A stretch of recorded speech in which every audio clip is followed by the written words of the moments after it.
right. Well, hello everyone, and welcome to the power of graphic novels to support youth literacy successes in libraries. My name is Erwin Magbanwa, Principal Librarian at the Chula Vista Public Library in California, and I will be your moderator. So this panel is part one of this year's Charlemagne Hill Rollins President's Program, an annual program from the Association of Library Service to Children, or ALSC. This year's program was developed on behalf of ALSC President Kirby McCurtis. Part two, titled Creators Speak, will feature creators Nidhi Chanani, Jerry Kraft, Varian Johnson, and Nadia Shamas. Very exciting. Today's discussion, as well as part two of this year's program, is made possible by the Charlemagne Hill Rollins Endowment. So before we begin, my co-chair Dolly Goyle and I would like to thank Kirby for her incredible leadership over this past year. We'd also like to thank the ALSC staff for their logistical support in developing this program.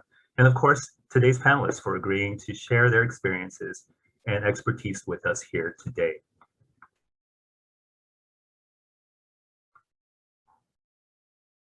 All right, now please join me in welcoming our wonderful distinguished panelists. I'm going to begin with Angela Ocana. Angela works for the Eugene Public Library in Oregon, and she does library stuff. She is currently reviewing comic books for the ALA Graphic Novels and Comics Roundtable Best Children's Graphic Novel List. She sometimes hosts a podcast on manga versus American comics and generally prefers chocolate cake to vanilla. Very nice. Hi, Angela. And next we have Amie Wright. Amie is a current MA graduate student and soon-to-be PhD candidate in history, researching comic censorship and the role of schools and libraries in comics advocacy as well as their suppression. Amie is also the former inaugural president of the ALA Graphic Novels and Comics Roundtable. And since 2013, Amie has prolifically presented on comics education in libraries, where she has delivered keynote presentations at ALA Annual, New York Comic Con, the Toronto Comics Art Festival, and San Diego Comic Con. Welcome, Amie. And finally, we have Deimosa Webber-Bey. Excuse me. Deimosa is Director of Information Services and Cultural Insights at Scholastic. Deimosa is also an ALSC, American Association of School Librarians, and Young Adult Library Services Association member, and part of the Graphic Novels and Comics Roundtable. She serves on the Black Caucus American Library Association Adult Literary Awards jury and belongs to two comic book clubs based in New Mexico.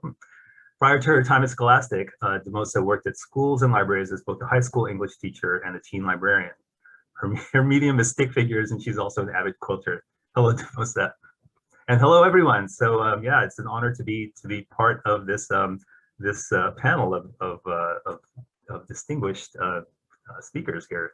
So the purpose of this conversation is to show how the different ways we can find success with comics and graphic novels in libraries, and really how to promote and advocate for them in the face of continuing challenges to them. And I do want to clarify for this conversation that the terms graphic novels and comics are going to be interchangeable. So we were talking about when you hear graphic novels and comics, we're going to be talking about the same thing here for this conversation. So so we know the graphic novels and comics are immensely popular. We know how powerful they are in getting younger readers engaged in reading. So I'm going to start with Angela. Can you tell us how you first came to the realization that comics were important to literacy and education, and really to library services? When did you realize that, Angela? Yeah, thanks, Erwin.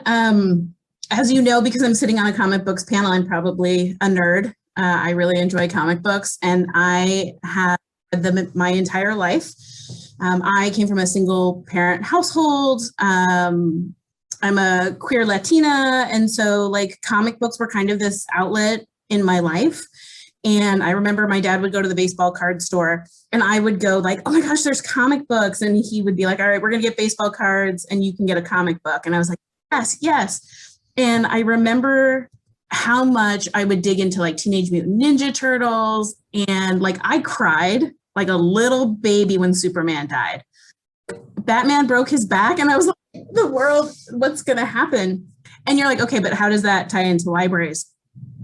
I had always been a library kid, and the fact that I saw comic books in my library, libraries are these institutions, like they are so valued within the community. And here was this little thing that I did in a dingy little room next to baseball cards, and they were on the shelves.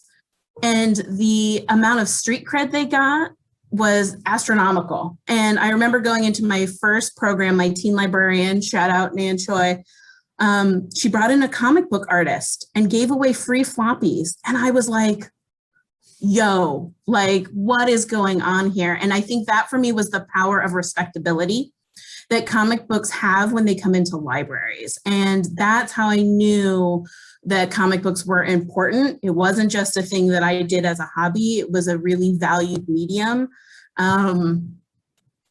that could transcend, and that, like, my teachers told me go to the library, and my teachers in a way were endorsing comic books. So that's kind of how I saw the power of graphic novels in libraries.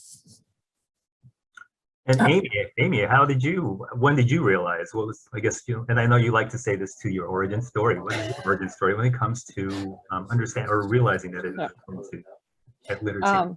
I think so I had worked in the library for on and off for about a decade before I went to library school. And during that time, I worked in a really good public library system that had a lot of comic books, went to library school, and it was really only in library school that I realized there's actually not a lot written about comics in libraries, or there is, but not as much as actually reflects how popular they are on our shelves. And then when I started to work more with educators, I realized that a lot of educators were using comics, but we didn't necessarily talk about that very much in library services. We talked a lot about comics as things that were popular on our shelves, but we didn't necessarily recognize the fact that so many school librarians, so many parents were actively looking for a range of comics, just like any other popular medium. And for me, especially, I was working in New York in 2013, and this is when Common Core was, New York was one of the first adopters. And this was a big thing because teachers were really looking for that multimodal learning, looking for a range of materials to teach topics. And that's when I was like, there's more that we can do on this. There's more advocacy that we can do, more bridges that we could build.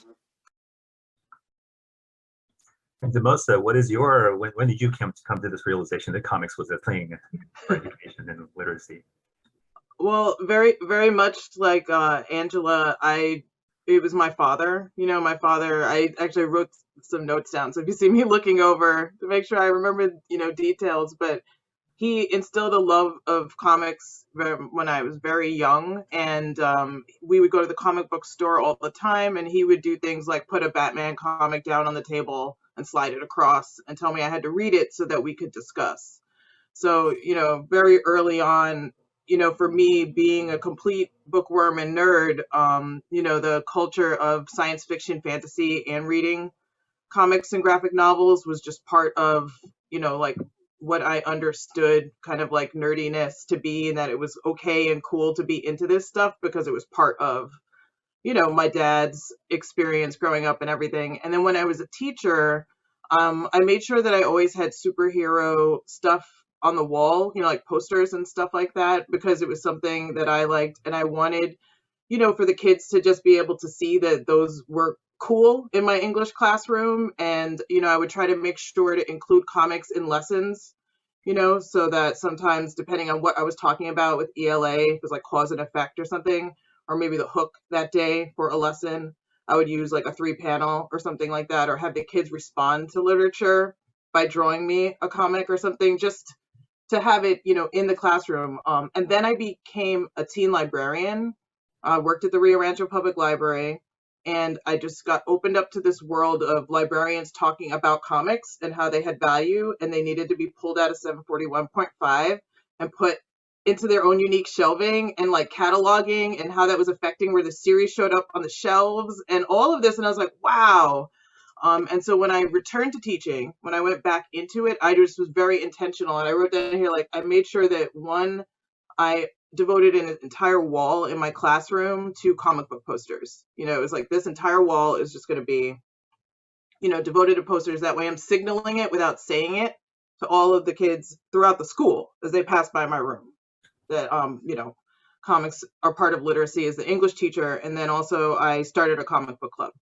And those are the, some things that we'll like talk more as we go, Yes, indeed. That's amazing.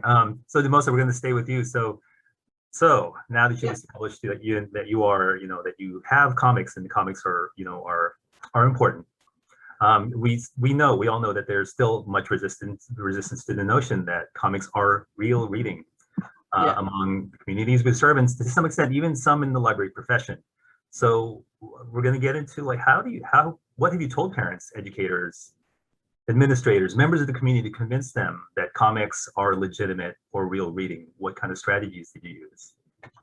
Yeah, so specifically that comic book club that I started while I was at that school, what's notable is it was an out of school time activity, extracurricular. And so my friend and I who started it, a fellow teacher, we had to fill out a form that justified, the educational value of our extracurricular. And so for my friend James and I, it was a no-brainer.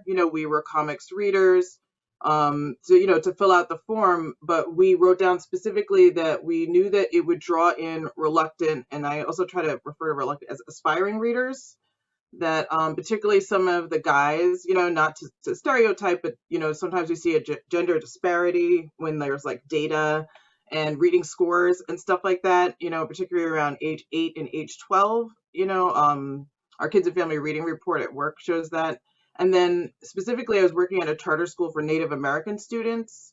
And my friend James, who went on to become a lawyer, we were talking a lot about just the way that a lot of our friends had grown up to become lawyers that were involved in, court cases for land rights and, treaties and all kind of different things. And people were also leaders in their tribal communities. And so we felt like this was our low-key thing with document-based reasoning. We just felt like the way that people talk about comics and often get into heated arguments and then use specific issues, specific like movies, story arcs, alternate story arcs, and stuff like that to defend their position was a skill that we wanted to make sure that we got to the kids without kind of like overtly teaching it. And so I was ELA, he's thinking from the position of law. And, we would have these, debates that we actually recorded with the kids, about who could beat who in a battle to the death and stuff like that. Very cool. Amie, what have you used? What kind of strategies did you use to convince people that comics are real reading? So many. I think building off Deimosa's point, I think very much knowing your audience. So I would think about what I was going into. If I was giving a presentation for parents, or if it was English language arts teachers, it's fellow librarians, history teachers. I do a lot with the teaching of history with comics now. And one very effective strategy was talking to history teachers about political cartoons. They're already building literacy skills, that sort of inquiry-based learning with students with political cartoons. So to say to them, hey, here's a panel. And especially, with so many comics, that's where the beauty is really in the artwork. And I think sometimes that gets minimized, is that you have so many layers of information that's going on. And to really engage the students and bring in how you're getting facial expressions, you're getting competing information. And a lot of teachers are like, oh yeah, actually I do political cartoons. And even showing them you didn't have to do a full book, you could do it panel by panel even, and that could be a great activity. All right, so Angela, so I come into your library and I'm a parent and I see that, what's this manga thing? Is this, what kind of book is this? Is this real? What is this? It's just pictures. Tell me more. Tell me more. Convince me that my kids should read this. Well, I used to hate manga, so that's actually funny that you brought that up. I was like, it's backwards. It's in black and white. What? This is terrible.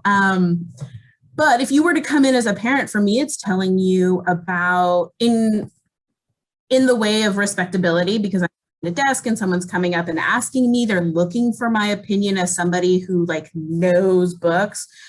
I'm telling them about the complex ability to tell stories in graphic novels, that kind of shaking them out of their mindset that there are complex issues that can be told in a graphic form. It's about inference and reading between the lines and really helping your kids. And I sell it as a thing that is, I want your kids to keep reading. And sometimes that means letting them read what resonates with them, not necessarily, and that's hard because every parent's like, we have to read real things here, right? Like, come on. And I see it all the time. Like, you think that that would have fallen off, but it's not. Parents have a very structured idea that my kid is smart because my kid is reading The Great Gatsby.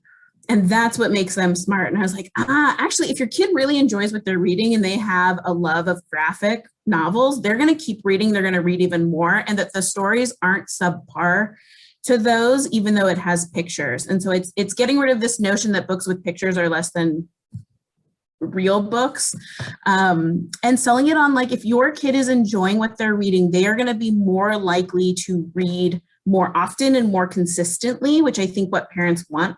So I try and negotiate with parents. Like, graphic novels, we do summer reading backwards. From most libraries I've seen, we give books at the beginning of the year because we want every kid to walk away with a book, because that might be the only book that goes into their household that they own for an entire year. So we are really passionate about books first. The number one most wanted thing is graphic novels with us. And we can't, they're more expensive and we try really hard. But when a parent helps their kid choose, they're like, ooh, don't do that one. How about this one? It's got more, and so it's actively coming in and saying, like, hey, why don't you take two? Like, why don't you take this one and this one? Hey, let's get you some fiction over here that your mom's really into, but hey, why don't here, I'm going to sneak you some comic books. So when I work with parents, it's all about getting their kids to enjoy reading because they're going to be inclined to just do it more often.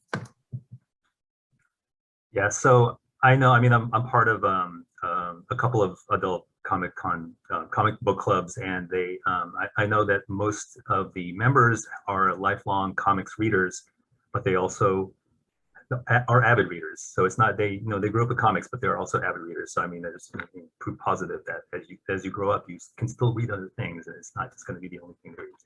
All right, Amie. So in your experience, Amie, how have you seen graphic novels benefit struggling readers, English language learners, and those who have learning challenges? How can you speak to that, please? I think what's really exciting about right now is we have a lot more research that's coming out about reading and education, and especially translating to that K-12 experience. And one of the things that we know to be true is that more kids, as Angela was saying, benefit when they feel supported by reading choices, but also in terms of the visual information, kids that are struggling to read text only, or kids that are learning another language, or kids we've seen for some kids who are struggling, let's say, with facial expressions. Graphic novels and comics are fantastic because they have so much information going on. And I think that oftentimes, sometimes that it gets minimized. People are like, yeah, graphic novels. And I'm like, no, like, we're talking about such a complex way of telling stories, and also such a universal way of telling stories. For any educators on the line, I want to draw your attention to Nick Sousanis's Unflattening. So Nick Sousanis had just finished his PhD. This is actually based on his PhD research in education, and he's written it as a comic book. So you can see, and one of his main takeaway and thesis is that people learn better. I mean, we all have we say this a lot, but I think it bears repeating. When you're in an airplane, the best way to actually get people to understand the information is an infographic. And so I think on a lot of levels, that confidence level, any child that's struggling with a reading experience or has been told they're not a good reader, like, feeling supported and seen in enjoying what they're reading is great. And then also, we know now, we have the evidence from people who've done so much research that giving kids multiple tools to learn, like having that multimodal reading experience, is going to benefit all readers. And Angela, have you seen that? Have you seen that as well in your work, like how it's beneficial to struggling readers, and those who have like challenges, or Yeah, parents are a little hesitant. Every parent who walks into your library, not everyone, I'm sure almost, wants to say, my kid is reading above their age level. Haha, look how great and smart my kid is, because we want to be proud of them. And fewer and far between is it the parents who come in and say, my child is struggling. This is hard for them. And when a parent tells me that, it immediately gives me a cue of, like, they need to start with something that's going to work for them and help their brain go. And sometimes that's just pictures. And so I take them right over to the graphic novel section. What's really nice is the rise of graphic novels for younger kids. When we look at horn books, early reader books, we're seeing a lot more of that delve into the younger age, right? We used to be like, here's narwhal and jellyfish, but now you can look at really targeted books for early and easy reader sections. Graphic novels for chapter books are like the rise of really, I would say, ages 0 to 7 graphic novels right now is astronomical. So there is a wealth of stuff out there for parents, and taking them over to a section that they're really familiar with, like the beginning reading books, and pulling some of those acorn books off is the ability to help say, hey, this focuses on a smaller vocabulary. This is really going to help them get started. And then having a book like in easy chapter books, when you have something that looks like the book all the other kids are reading, it helps with empowering them to feel like they are also reading the same books that their peers are reading. And when you can build up self-esteem, and again, it's not that they're easier. Like I would say sometimes graphic novels are harder because you have to be able to read subtext and context from panel to panel, especially when we look at, like, I always use Sean Tan. I'm always like, hey, you ever read a Sean Tan book? And you're like, whoa, what the heck? There's a lot of like nuance that goes in that those kids end up picking up. So that's just what I've seen. So Deimosa, for you in the classroom, did you see this, or have you seen like how this changes, like how they learn, how comics and graphic novels benefit students? Yeah, absolutely. I wanted to echo what both Amie and Angela said about confidence and self-esteem. You know, I had 4 points I wrote down thinking about this. Like, one, people get the full reading experience when you go through a graphic novel. And I think a lot of people you run into, you know, adults or kids who may say, I've never read a book or I've never finished a book.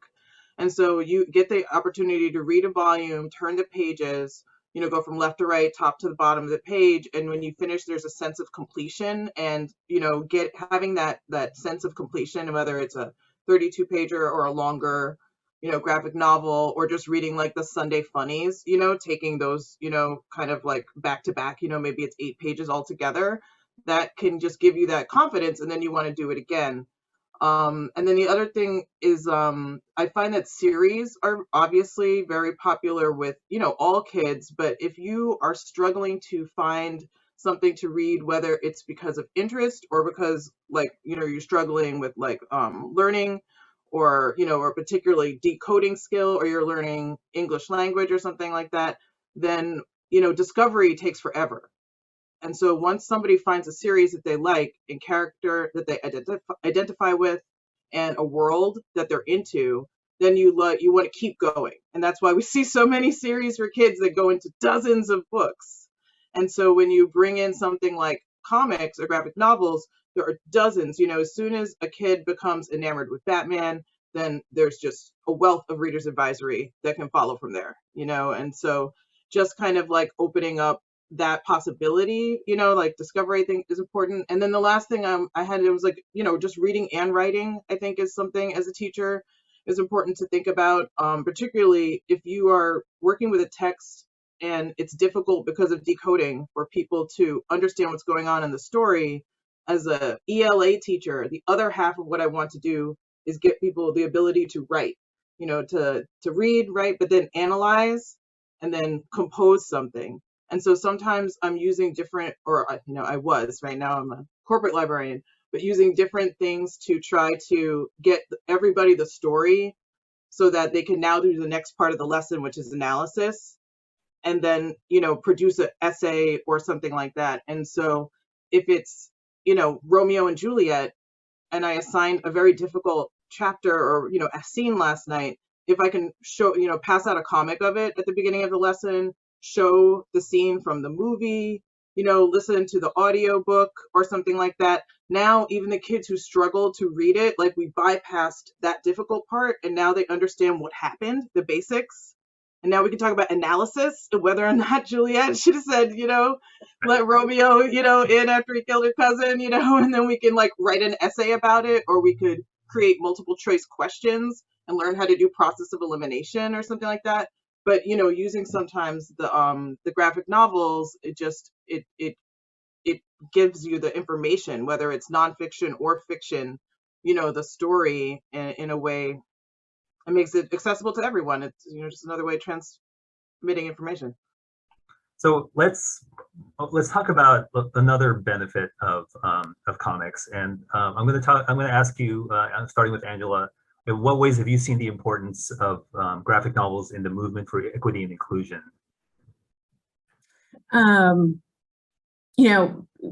Harkening back to my own origin story, like I didn't see people who look like me in any sort of way in any comic book ever. Like that never ever happened. So I didn't grow up reading brown people. I definitely didn't read gay people. So for me, a piece of that is finally seeing and being able to find through publishing works. And I know we say it all the time, right? Somebody that looks like you, but it is so important.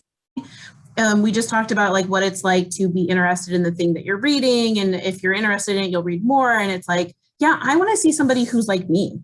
I want to see somebody who is different from a body perspective. I read a lot of superhero comics with big boobs and tiny waists. And I was like, this is what it means to be a woman. And I was like a short little dumpy brown kid.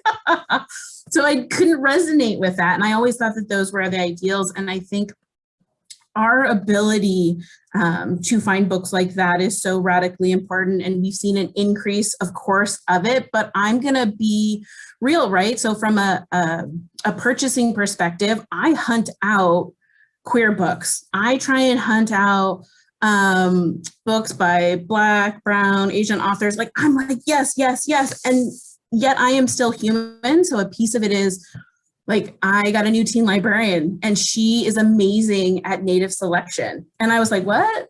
You do what now? And she's like, yeah, I got to work my butt off to get it. And I realized in myself, and I think everybody watching this is, you're going to have blind spots in the things that you do and the things that you order. And that's okay. The piece about it is you have to recognize that those are gaps in your collection and you have to take time and learn about them. And so it's through her that I was able to walk away and say like, oh, do we have books by Native realities, right? Are we purchasing books from Own Voices Native authors? And I would tell you that as somebody who is brown and queer, I'm like, oh, this is so great. I'm so wonderful. And if you don't stop and really take a moment to realize what those gaps are in your collection, the people you're not hitting, it's not that those books don't exist. They are just harder to find and you have to work to get them. And the more that you can do that, the better and more well-rounded your collection is going to be. And Amie, can you speak on this? How have you seen the importance of comics in EDI? I think just building on everything we've talked about, like one of the biggest things we know to be true, and again, we have the research now to support this, is that kids are better readers when they feel supported by what they're reading, when they feel supported in the reading experience. So, I mean, we know all this to be true, and yet we don't necessarily have that replicated on our shelves. And I think building off of Angela's point, one thing that we can do in libraries to really ensure this is to be readers ourselves. We work with a lot of library workers, educators who want to start to use comics more actively, but don't read them themselves. And I think you can, like we all have our blind spots. So we need to actually work on that actively, and we need to cultivate colleagues and really diversify our ordering and our buying so that we know that we're catching stuff. We have, our catalog filters for the library in terms of how we buy, but sometimes that gets overlooked that so this one, you might Babysitter's Little Sister Club. One of the things I wanted to point out about this is it's one of the only comics for kids I've seen that actually talks about divorce and living in multiple households. And that's a common experience for a lot of kids, but it's not necessarily going to pop up in terms of the metadata or the cataloging filters, but super important. Similarly, twins, fantastic. It talks about like the girls, they wrap their hair at night, and that's not something that's going to pop. Oh, awesome. So like when we read these books, we also know that. And I think we really pride readers advisory, but we don't necessarily talk about comics and graphic novel reader advisory, even though they're the most common titles that most of our kids are asking for. So I think one of the biggest things we can do is the opportunities are there, but we need to be very active participants ourselves. So Deimosa, do you see that? Do you see like a difference in how, I know comics are really, I mean, they're powerful because they are like instantly, as soon as, you know, you open one up, it's graphic, it is an image. Yeah. And it's, and I can speak about personal experience, but I you know, have you seen that as well in your, you know, for your work? Yeah, absolutely. So I had, you know, mentioned earlier that I, you know, started a comic book club at the school with my students, and that comic book club has grown to the point where we're now a Facebook group, and we've got, you know, from the dozen people that used to sit around the table twice a week, it's 2,500 members or 400 members at this point. And the thing that's interesting about it is, you know, we primarily defined our group as like natives and friends of natives talking about comics and how Indigenous people are portrayed in popular culture. But most of the time we're doing the front part, you know, where it's like essentially like mostly BIPOC people, and we're talking about comics through our lens, you know, and then kind of like interpreting things, you know, and there are these mashups that we, you know, get excited about and stuff like that. So I have actually here in the background from the Indigenous Comic-Con, the top one is a former student of mine who's doing Rey from Star Wars, but it's a Navajo interpretation of Rey. And so, you know, she's got some squash blossom, you know, kind of jewelry, and the hair is very much like, now that I look at it, I can't see Rey and watch the movie and not see the way that the character has, you know, that look to it. And but then the other part of, you know, when we really like lay into a conversation is when we have the opportunity to see a comic book or something in popular culture that is about an Indigenous character or that's by a person who's from, you know, that community. And then, you know, we really, I think what I have noticed, and this is just in my experience, I guess what I read and have, you know, come across, we start to see a lot of stuff that's not only superheroes. You know, a lot of stuff that's nonfiction, and a lot of stuff that just kind of like captures and tells our story in different ways than, you know, so traditionally we imagine comics as used a way to tell superhero stories, but when we get our hands on them, we start to tell all kinds of stories. And, you know, some of the examples I had, like They Call Us Enemy by George Takei, you know, the ability to see that experience from somebody who lived it, who's known for pop culture, you know, through Star Trek, and then Persepolis, you know, obviously that's a story, you know, I didn't know much about what happened in 1979 in Iran and Iraq. You know, Persepolis was how I learned, you know, and then, you know, continued to learn more. And then Ghost River, I wrote down The Rise and the Fall of Conestoga, you know, so there are just a lot of these like moments in history that we haven't had a perspective on. And specifically having studied post-colonial literature, you know, one of the things that a professor at the University of West Indies in college emphasized was that, you know, the novel is like the British form, the ultimate form of literature, you know, and that for other cultures, there may be something else that's the ultimate form of expression.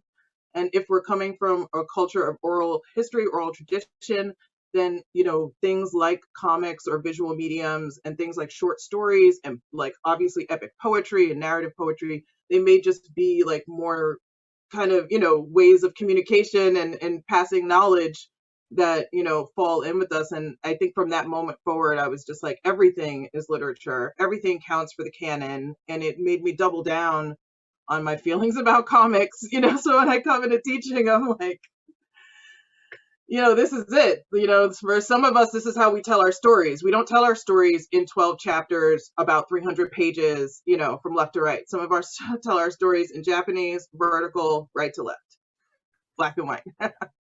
Right. All right. So I want you to speak. I'm going to stay with you, Deimosa. I want you to please speak about lessons learned in your advocating for comics in libraries. Like, what can you tell our participants, like that they may be able to kind of learn from it as well? Sorry, I had muted myself again. Absolutely.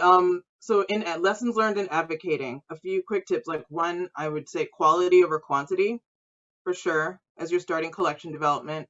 You could win your peers and your patrons over with a few books that'll circulate well, and I would say that are outside of the norm for the genre. So wordless picture books, like The Arrival was mentioned, is a great one to introduce nonfiction. So, just by the seriousness of them being, biographies and nonfiction, and comics anthologies, making the point that for any kid who's going to become that comic lover later, they're going to need to have the anthology that has all the basic origin, the first Spider-Man stories. They're going to need, a Batman encyclopedia. They need like those kind of reference books and anthologies are the kind of thing that people are like, oh yeah, the library should have something like that. I create a manga advisory group. This is something that I did, and it helped me because the kids had such long lists of manga that they wanted, and I had to explain to them that they cost $10 each, and that every month I would have to buy the next book in the series, and I was already committed to Naruto, which had all of these, and then if one went missing, then I would have to rebuy the missing ones, and so I couldn't just buy into all of these new series, so I would basically have the kids decide together, here's my budget for manga for the month. You guys help me decide, how we're going to spend it. And then that, alleviated a lot of things. For your collection development policy, add the Eisner Award to the list of ways that you may select. My own library collection, we had like ALA award winners. So add that in, and then make friends at a comic book store. Find a comic book store, go in there and find a person who works there who can help you out with different things and tell you about Free Comic Book Day and how to do it. And then make a friend in cataloging. That's my last tip. Because if you buy independent comics and you need to get them in the system, then you may have to get somebody to do original cataloging. And they need to be willing to navigate all of the creators. It's funny about manga. It's like if you miss one volume, it's like not even the complete book. It's like taking a whole chapter out of like a Harry Potter book or something. Yeah. Yeah. So Angela, what's your lessons learned, your advice to the audience for advocating? Yeah. I think it's a lot of some of what I've talked about. Do a gap analysis of your collection. So I had a mom come in, and we have a separated out teen room, and we staff it with a teen staff member. And it was real early in the morning, and she was a little hesitant, but she was the only one. So I was like, "What are you doing? Hi, how can I help you? What's going on? What's up?" And she was like, "Oh, my kid tried to commit suicide. They were really questioning their gender identity. They were suffering from depression. They're in the hospital right now, and I need to get books for them." And I was like, "Oh my, I want to give you a hug, but also the way as a librarian I can give you a hug is here's 97 books." And so I'm filling it up, right? It's like perfect time, perfect moment, perfect reader's advisory, where I'm like handing I love this gay book and I love this one, and here's some good ones if you're figuring it out. And I got to my lesbian experience with loneliness, which I shelve in my teen collection. And, it's older teen, and some could make the case it's adult, but there was a moment where I looked at it and said, this book is very intense. It deals with some of the issues your child is dealing with. I still think it's a really great book, and maybe you guys want to read it together and have a conversation about it. And I was able to do a lot of that stuff because I can look at my collection, and you have power as a librarian and as a selector. We are often gatekeepers, right? From top to bottom, we can gatekeep, but you can do it in a really positive way to make it so that your collection is the best for somebody who comes in and needs the thing. And for me, that was, I stood back for a moment of this really intense interaction and said, thank goodness. And that's what you can do as a selector. Is you can take those moments and find collections that are going to resonate with kids. And you have to look at your deselection policy.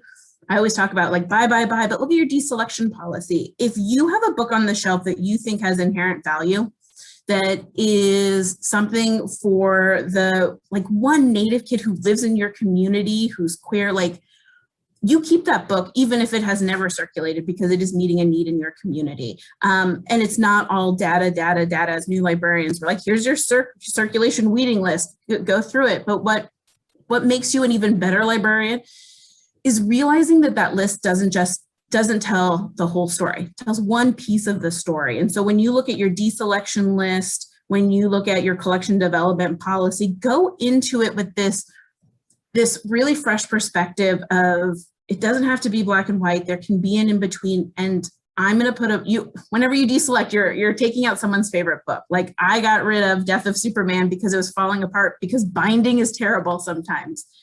Broke my heart. But, it made way for something else. And I had a lot of stories that told that story. But what I don't have maybe is a lot of books that tell a self-harm queer experience story. So I think that's one of the biggest things that I have learned and really try and teach new librarians. All right, Amie, so we're going to close this part of the conversation out with you. What lessons learned from you and advice to our audience? So many, but I think one of the biggest things is, again, we have to be active participants and we have to be advocates.